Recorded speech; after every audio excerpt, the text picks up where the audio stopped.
Hello, I'm Jaime Trujillo, a partner at Baker McKenzie and member of the firm's Global Executive Committee. Over the past decade, environmental, social, and governance matters have become increasingly important to organizations. Strong sustainability practices have become a critical prerequisite for businesses, offering enormous opportunity for those who take it seriously and posing serious liabilities for those who don't. COVID-19 has thrown up many challenges, but companies should be wary of assuming that sustainability should take a back seat during this time. In fact, strategic responses to the pandemic, such as quick changes to operations, the workforce, and supply chain, have increased ESG-related risk, and compliance investigations and enforcement are expected to rise in the coming months as governments, stakeholders, and media scrutinize corporate responses to the pandemic. That's why we've released this report, taking a deep sector dive into the integral role that sustainability plays in businesses' operations and examining what sustainable success looks like, specifically in the global industrial, manufacturing, and transportation sector, which has been particularly hard hit by COVID-19. Anahita Toms, who led the paper, is our global lead sustainability partner for our IMT practice. She joins me today to discuss some of the key findings of our recently released report. Thanks, Jaime.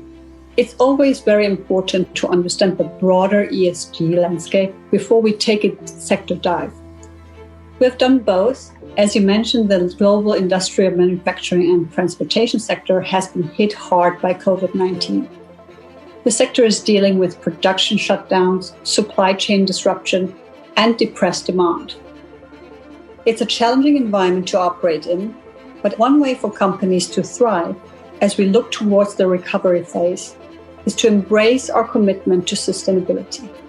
Of course, we cannot ignore the economic challenges we are facing at the moment, but what we can do is to prioritize our standards in relation to sustainability matters.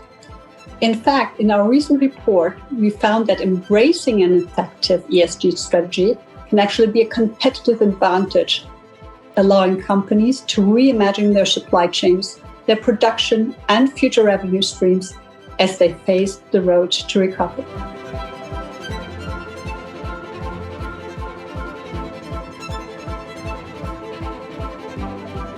The report really highlights the need for a sustainable strategy in every aspect of a business plan during this time. Leaders in the INT sector continue to make fast and very difficult decisions in response to COVID-19 disruption. That includes shoring up supply chains, furloughing employees, and dealing with cash flow issues.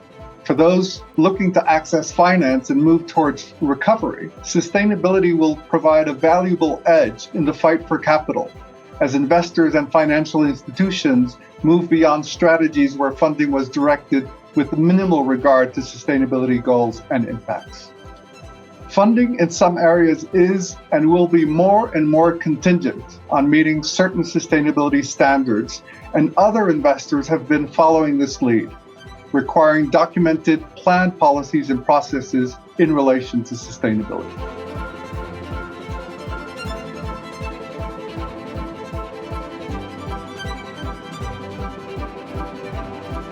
I believe there is a real window of opportunity here for sustainable revenue streams in the long term, to upend traditional market and shareholder expectations, invest in transformation, and capitalize on lower barriers to entry and expedited approval for new sustainability-driven revenue streams and processes.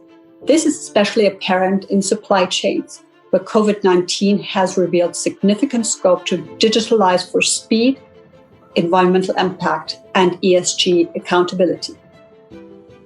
Digitalization, as you all know, is an emerging trend and clearly an opportunity in this sector as well. Moving forward, IMT companies will increasingly rely on automation and other transformative technologies to emerge from the pandemic, but also to progress on ESG initiatives. Companies that do not embrace technology and innovation are less likely to emerge as financially and sustainably healthy and thereby ensure long-term resilience.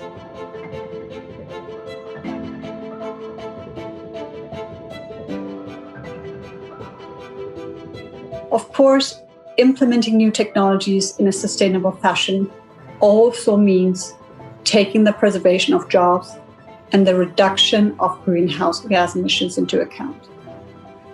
I would also like to note that corporate and government initiatives for pursuing economic recovery provide yet another opportunity to progress on ESG goals with a strategy to creatively rethink business models, energy usage, and resource inputs, and again, to future-proof against the next global crisis. Companies should be mindful of dynamic systemic change and aim to keep pace with both competitors and new regulations. Many of you, I'm sure, have seen the research from Oxford University, which compares green stimulus projects with traditional stimulus, and found green projects can create more jobs, deliver higher short-term returns per pound spent by the government, and lead to increased long-term cost savings.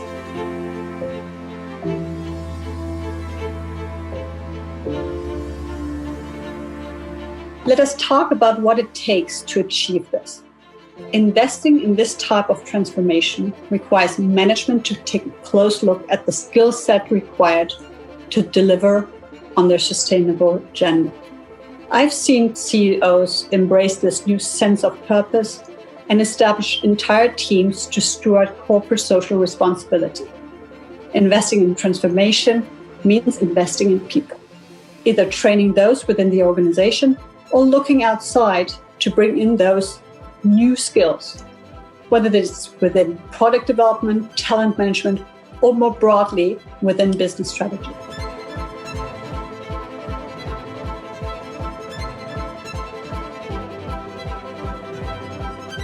Prioritizing sustainability has become more critical to long-term business success than ever, unlocking a variety of new opportunities for businesses. As we look at sustainability in the global landscape, we're seeing global businesses pass through three distinct phases: resilience, recovery, and renewal.